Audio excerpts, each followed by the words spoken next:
In-depth journalism in the Memphis community, the Daily Memphian is of Memphis, not just in Memphis, and seeks to tell the stories of this city. TheDailyMemphian.com. Truth in place. Production funding for Behind the Headlines is made possible in part by the WKNO Production Fund, the WKNO Endowment Fund, and by viewers like you. Thank you. Chronic absenteeism in a post-COVID world. Tonight on Behind the Headlines.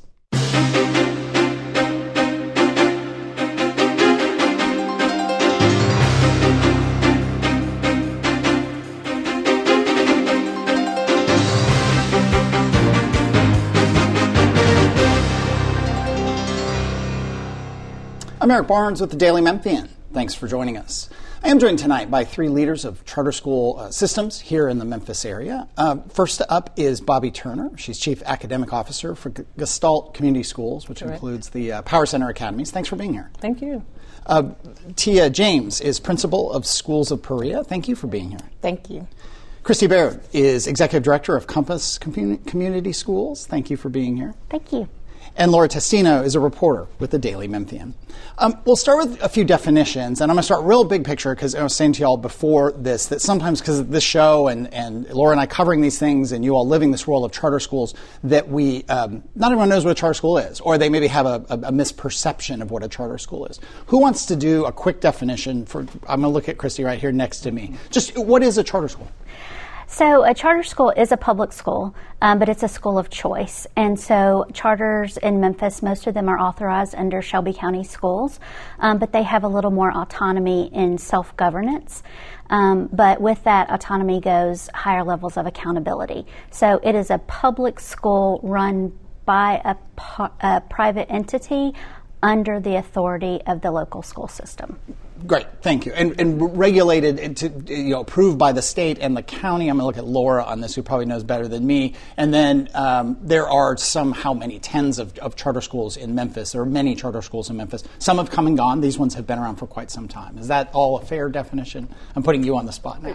Yes. Authorized by, most of them authorized by Memphis Shelby County Schools. Okay. Yeah. Last bit of definitions is Compass has 6 K through 12 schools across the city. 5 of those are K through 8, and 1 is a high school. Perea is a preschool and elementary school. That is correct. And Gestalt runs the 5 community Power Center Academy schools. 1 high school, 2 middle schools, and 2 elementary schools. Correct. Now let's get into this whole challenge of chronic absenteeism. And I want to set this up to say that this is not simply a Memphis problem. We did a series of stories back in the spring about this. People have done national stories. And just to kind of frame up some numbers real quickly, nationally from the 18-19 school year to the 22-23 school year, chronic absenteeism, and we'll define that, there's different sort of definitions, went from 15 to 28%, almost a doubling. Statewide, it went from 13 to 20. In the Memphis Shelby County school system, it went from 18 to 29. But it was not unique to the suburban schools experienced this as well. DeSoto County went from 8 to 28. Lakeland almost doubled from 4.5 to almost 8%. And these are the percentages of students who are chronically absentee. And in Germantown, it went from 3.5% to 9%. So it was a problem. It was a COVID problem, but while it maybe has gotten somewhat better, it hasn't completely come back from those highs.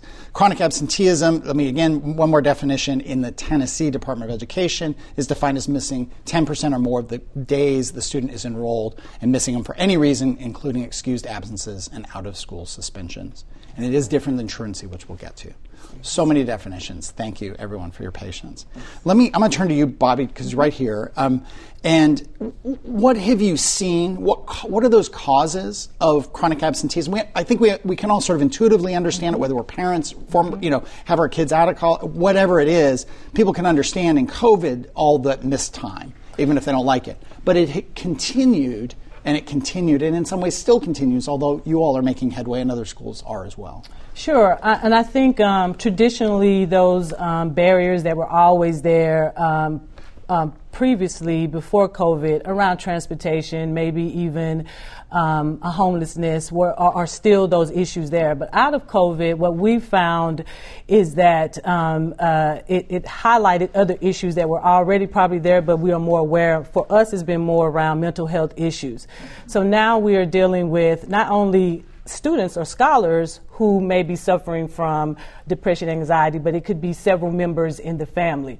And that in itself can have a cascading effect on the entire family. So that could mean anywhere where if the parent is suffering from depression, then oftentimes it's maybe the 8th grader or the 9th grader that stays at home to support and take care of that, and not really having the resources to do that. So that's been a huge problem for us outside of those traditional ones that already have. And then there are some legitimate reasons. They're sick, they're ill, and that can end up being, we talked earlier about where it may be one student, but 3 or 4 kids are in the home, and so now you have multiple students out for several days. And so for us, it has been the mental health issue and the lack of resources to rebound from that gets them back into school. So that's what we're dealing with now. Before I go, Laura, go to you again with an elementary school and a preschool and that kind of real focus on early childhood. Are the dynamics the same, or are there other dynamics that come into play? Because it's not like high school kids who might be taking the bus or not taking the bus, or they're transport or they have a job. You're talking about very young children, but you're seeing some of the same dynamics? Yes, we are. Even in the elementary, you have those same dynamics because now you're dealing with trauma. We deal with a lot of parents that have trauma around school where they didn't like school, so it's kind of projected onto the student. And sometimes the elementary students won't come to school. It might be behavior, or it could be because they don't have clean clothes, mom hadn't washed, sometimes it's transportation. And so we have to deal with all of those barriers still in the elementary. However, elementary can't get to school themselves unless they walk. Even though we provide a bus for them, it's still that barrier there of what resources do they need in order to come to school. And like she said, mental health still plays a part in it. Now, our preschool students, they come to school more often. They're coming. But in our elementary, by the time they get to kindergarten, if a parent is like, hey, they're sick, they think they got to keep them out the whole entire 2-3 days versus just the 24 hours that they're fever-free, or, if they thrown up or something like that. But we talked about this earlier as well. If you have a sibling that's out, they keep all 3 or 4 of them out versus sending the rest of them to school. And you didn't see that dynamic as much before COVID? Yes. Yeah. We did see that. It wasn't as prevalent as you notice it now. Okay. Let me bring in Laura here. Yeah. You guys are all here together because you're part of a cohort called Attendance Works, which is a national organization that's working at reducing chronic absenteeism. To focus a little bit on the strategies that you're learning and implementing from this program, I'll have a question for each of you just about your specific sets of schools.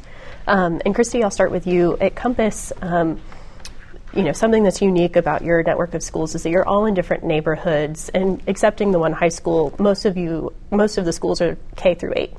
Can you talk a little bit about what you've learned from this program and from working to reduce chronic absenteeism, about how strategies are different or similar across neighborhoods? Mm-hmm. Yeah. So when Compass had the opportunity to join the cohort with Attendance Works, we were very excited about it. And Tia and I were both in that first meeting.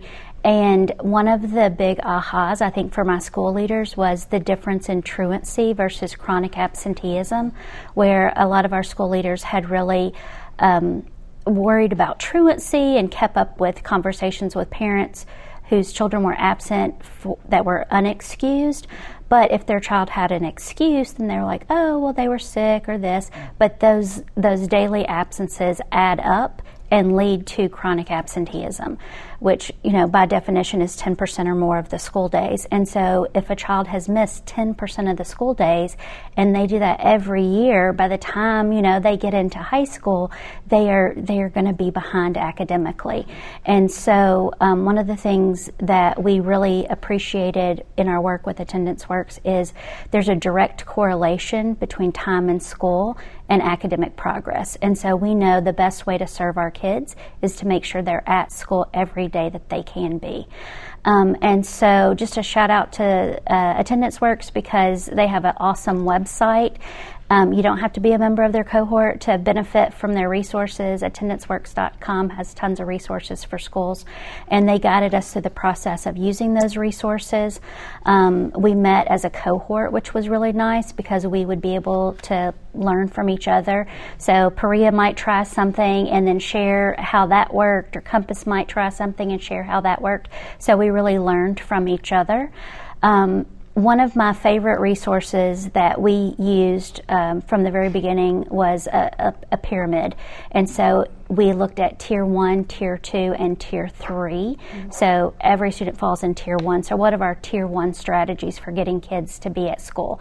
And so that was like making sure your classrooms are like happy, joyful places, making sure kids feel a part of the day. We start our day with a morning meeting so everybody feels a part of the school community, calls home when students are absent to let parents know that they're missed.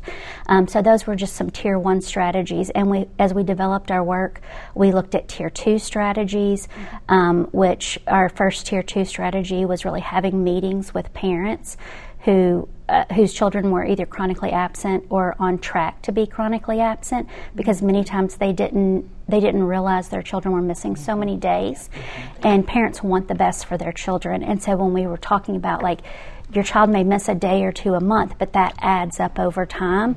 That really was like the main thing that changed our trajectory of changing our numbers. And then, Tia and Bobbie can speak more about it, but we also started to get into Tier 3 strategies, looking at our students who missed and getting to like root cause analysis. And so Attendance Works did sessions about root cause analysis so that we could look at subgroups and start to focus in on subgroups and then particular families as well. Super, thank you. And Bobbie, for Gestalt, you guys have 2 schools in Southeast Shelby County, and then a continuum of 3 schools in Hickory Hill. What can you share about maybe some of those same strategies? Are there ones that you have found worked better in the elementary grades that didn't work as well for middle school? And how about high school? What has your network learned about how this differentiates, if at all, by grade level? Yeah, so similarly, I think we took the same approach in, first of all, educating our parents around that. So what we did was this summer during a series of parent orientations, most of them were mandatory. So what we found that oftentimes the families that we're working with are the same families year over year, right? So we've built relationships around them, and then previously have tried to do this root analysis to try to find the right supports for them. But going through Attendance Works, we set up a series of parent orientations where we first educated them on that, of what that means, and we went down to the minute. And I think parents didn't really realize what 3 days, 5 days, 7 days meant in the totality of a day. So it's not 365 days, it's really 180 days. Once we've done that, then within our meetings, we actually had a series of pullouts. So if you were elementary, middle, high, you had an opportunity then to sit down with the social worker, the counselor there, and really figure out. We literally asked them why are the kids missing these particular days? What are the barriers there? And I think what we found, again, K through 8, they don't have necessarily a lot of control in how they get to school. And so then you're talking about the issues that parents are actually dealing with. And like I said before, not only mental health issues, but jobs, right? When I get off, when we had one parent who talked a little bit about doing overtime, and because they were doing overtime, by the time, that's 2 periods that their child had missed because they were dropping them off late. So really trying to think through some of these real issues, because I think it would be lazy for us to assume that parents don't want their kids there, that they don't want them to experience a quality education, but there are a lot of real life barriers that get in the way of that. And so then we look at high school, which is very different, where they have a little more autonomy in getting there and really trying to figure out what's happening during the day that kids would maybe not want to come to school. And then the other part is, I feel what we've learned, particularly with high school, is, okay, I've already missed 10 days. What does that mean? Can I even get this credit? While at that point, they can oftentimes feel defeated. And so we're trying to be really intentional about building out communities and spaces where, number one, they know they're wanted, they belong there, that we have a way forward for you to still be able to successfully earn the credits that you have. So being really intentional to let them know that, yes, you at this point, what we know is you're chronically absent or maybe at risk, but you don't have to remain in that space. So it is different in terms of, to me, so elementary is really parent, family focused, and really with the high school being really intentional about meeting with them one-on-one to remove those barriers. Okay. And Tia, if I could follow up with what you spoke about some of the trauma that parents have associated with school, working with a preschool to elementary school aged group, what are you seeing? Are there any ways that you are finding that you're able to set some of the students up for better success and better attendance in preschool and see that carry to elementary school with any of these strategies?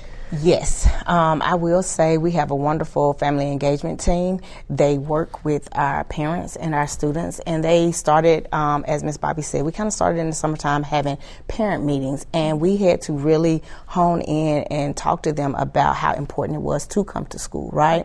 And what resources do you need? Because we have a food pantry, we have a clothes closet. How can I get you on the route to get on the bus? So we had to really just sit down and have those kind of hard conversations. But there were a few times where we had conversations with parents and they would say, I didn't like school. So if the child said that they didn't want to come to school, they were okay with not bringing them to school. But we had to make the environment safe for them. And then that's when we bring in the teacher, and we just have a whole meeting to say, hey, it's safe here at school for them. They will be okay. We want them here, and this is what we have in place. So that's why we have to have our teachers put in incentives in place in their classrooms in order to get them to come to school. So that's like our tier one. And then we do a big school-wide tier one every 20 days. And working with attendance works. That's how we started putting a lot of stuff in place. We also work with communities and schools now, so that is helping as well too. Thank you. What kind of results have you seen? I'm looking at Bobbie. What kind of results? I mean, again, is it working or is it working? Can you see statistical differences in the number of kids in school? Absolutely.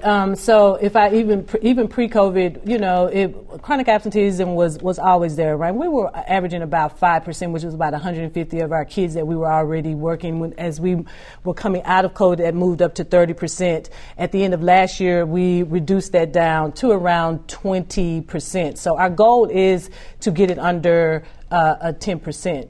So part of the work that we've seen at the beginning of the year is because of the work that we sort of changed how we approached our families this summer. I think the main thing that we saw is that they showed up the first day of school, right? So that was always an issue of when they started, maybe 7 days, 10 days, sometimes even moving into September. But because of these consistent communication and touch points we had with parents, what we've already seen was there was a decrease at the beginning of the year, which is for us a start. We have seen an uptick in high school that we're now focusing, strongly on, but we did see a decrease in terms of kids showing up for the first day of school. We'll try to put some more of these numbers so we don't just hit everybody. I've hit you all. We've hit you with a lot of numbers, but no, I appreciate that. Thank you. But we'll try to put some in the article. I'm looking at Laura, who's going to write the article, so people can kind of break that down. But one question I have for all of you, and I'll just go to Kristi. Mm-hmm. This sounds terrible the way I'm going to say it. It sounds exhausting.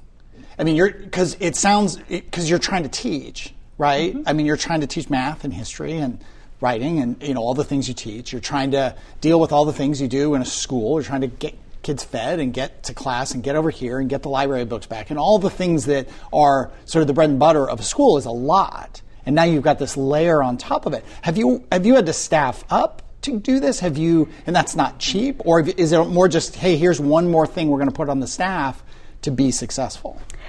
We did not add staff. However, we did add some resources, and we became more strategic in how our staff worked. And so, again, with our work with Attendance Works, we put together attendance teams. So it's not just on one person at the school. It's kind of a divide and conquer approach. And we put some just strategies in place that are common across all of our schools. For example, when first thing in the morning, someone in the office, either our ops manager or secretary, the first 30 minutes of the day, they have blocked off for parent calls. So if your child isn't here by 8:10, you're getting a call. because we'd rather have kids there late than not at all. And so... Oh, that's an interesting dynamic. Yeah. So you're going to be an hour late, you just give up on the day. Yeah. And you don't want them to do that. And I assume that's calling and texting and emailing. I mean, there's modes of communication. Yes. Yeah. And we used to have an automated call system, but we found a difference when we had a person call and talk to that parent. And again, which is still resources. Yeah, it is. In time, I mean, anybody's been around a school, most schools, people are pretty busy and bogged down. I want to go back to something you said, that struck me. The charter schools are truly, as you define it, schools of choice. People are generally, they identified a school, they really want to get into that school. It's not just the school in their district. And so I was somewhat surprised that parents would have this sense of, well, I don't like school, yet they've made the effort to get into Perea. Or am I framing that poorly? No, you're framing it correctly. We are a socio-emotional learning school. So we do help students build the whole child and parents build the whole child, where you're looking at their socio-emotional needs and their learning needs. And so we merge those two together. So where we also have a family engagement team and we have cell clinicians, it's all merged together, right? But at the same time, you have parents that have trauma. Yeah. And when you're dealing with trauma, you deal with trauma even with their students. So we have to take time to say, how can we help everyone? Because we are truly a community school at the end of the day. We have just 5 minutes here, so we're going to run through. I'll get one more question from Laura, but I guess I'll go to you. Are you held accountable by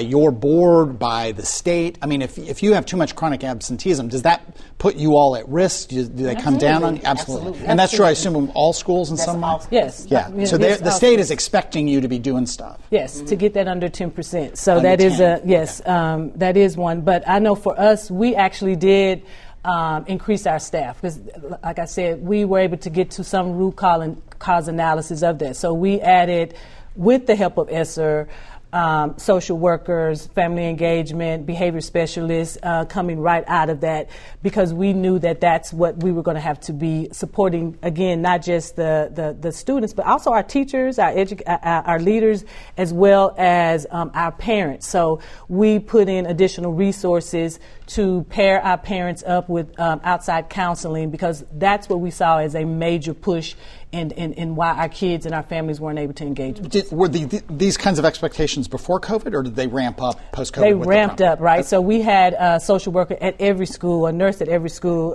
with ESSER being removed. ESSER, what is ESSER? I'm sorry. So it's the additional money and funding that we received from the state due to COVID. And it allowed us to, and that's where we decided to spend our money in spaces. And as that has, of course, decreased, we've had to make some decisions about it, but we still need those types of services in-house to support both in-house and then, of course, the resources that we use outside of that. So that's the model we would love to have. And ESSER ended last year.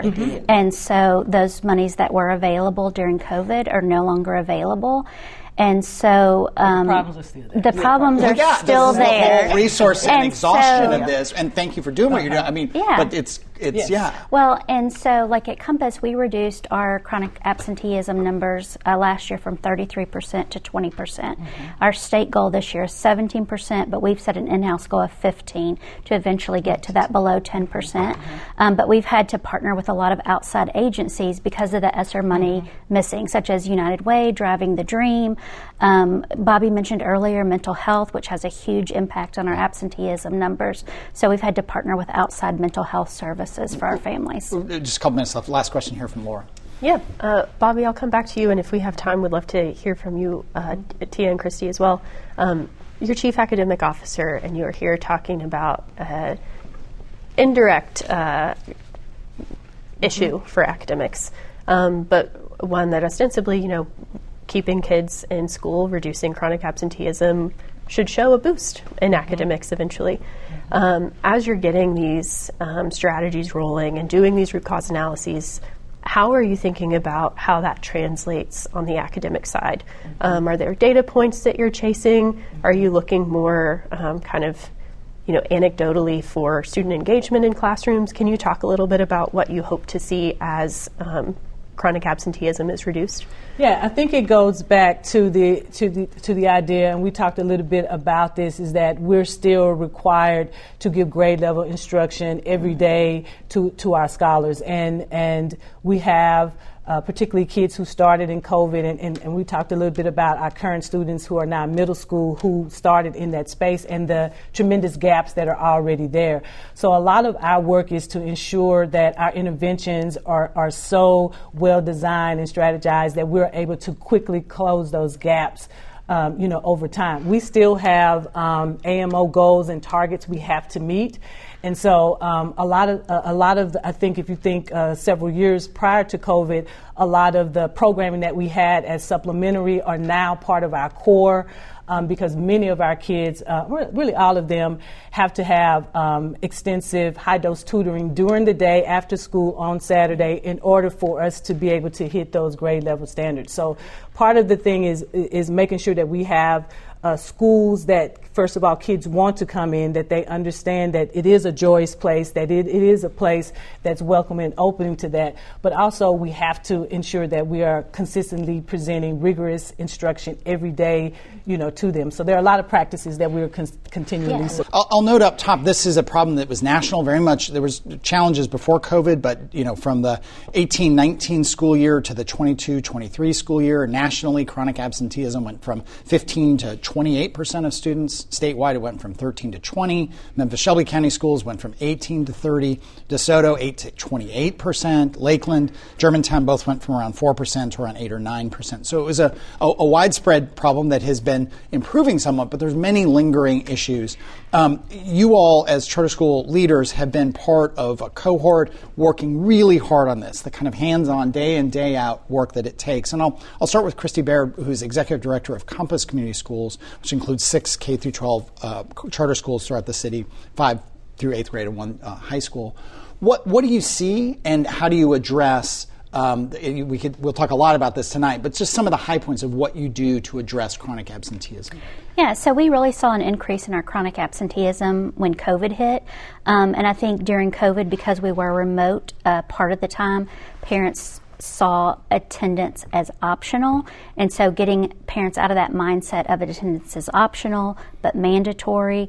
Also, the definition of what's sick. Seasonal allergies do not cause you to miss school. A fever does cause you to miss school. And so I think our biggest strategy has just been conversations with parents, first and foremost, of helping them understand the importance of their child being at school every day, whenever possible, and then helping work with students and families on specific needs of the families that are barriers that they face in getting their child to school. Let me bring in Tia James, who's principal of Schools of Perea. You have a preschool and an elementary school. That's so correct. These kids are not, walking to school necessarily. Maybe the older elementary are, but they're not driving themselves. Maybe a different set of issues. What do you see in terms of the challenges families and students face? Some of the challenges they face is transportation is one. Could be a barrier. We do have students that walk, but if it rains really, really hard, they're not coming to school. Or let's just say they don't have clean clothes. They won't come to school. Now, of course, our preschool, you have to come in and bring them in and sign them in. So that's a must. But in the elementary part, you're just dropping off, and we're taking care of the babies after that. But a huge barrier for our students sometimes is clothes, transportation, and just sometimes like the trauma that I said around why they just don't want to come to school. They could have just had a bad experience. I'll bring in Bobbie Turner, who's Chief Academic Officer for Gestalt Community Schools. That includes 5 Power Center academies around the city. That's a high school, 2 middle schools, and 2 elementary schools. We talk more tonight at 7 on the full show, or you can get it at WKNO.org, about just it is so hands-on for you all, of calling, texting, making kids and parents understand that, it's only 1 or 2 a month, 1 or 2 misses a month, but suddenly it's 1 or 2 misses for 8 months. And, that's 18 days, which chronic absenteeism, I should better define, is missing 10%, roughly 18 more days the student is enrolled for any reason, including excused absences and out-of-school suspensions. It's separate from truancy. That's a whole other show. But those hands-on challenges, how do you your teachers, your staff have a lot of other work to do. How do they add this to their portfolio of stuff every day? Well, it is a multi-tiered approach, right? So it isn't something that just stays with the teacher and the parent, right? And so what we've had to do was to create these new teams. And so for us, it includes not only the teacher, but it also includes the staff at the school. We've added staff, what we call family liaison. We have our social workers that are there, community resources that we bring in as well. So it literally is, and then the people that we have at our network. So it literally may be 6 or 7 people working with a family to ensure that, number one, we have clear communication, we understand the why, and that we're following up and matching the right resources with them. So it is literally a network community approach that we have to take. During COVID, you had some money from the state, the federal money that was helping with all kinds of things. That money has run out. How do you keep this up? Because the problem hasn't totally gone away. Absolutely. That's why we have a great CEO who consistently hits the street and tries to get those monies in there. But we are fortunate to be able to work with the extended partners that we've had over time. But that is part of the issue that we're running into now, because those services will continue there because the problems just don't go away that we've seen. I'm so sorry to do this to you because we're right up against the clock. I'm sorry. We could do a whole other 26 minutes on this. Thank you all for being here. Thank you, Laura. Thank you for what you do. It is daunting, to say the least. It's been overwhelming. But thank you. That is all the time we have this week. If you missed any of the show, you can get the full episode at WKNO.org, YouTube, or the Daily Memphian. Recent shows as well. Next week, Doug McGowan from MLGW. Thanks very much, and we'll see you next week.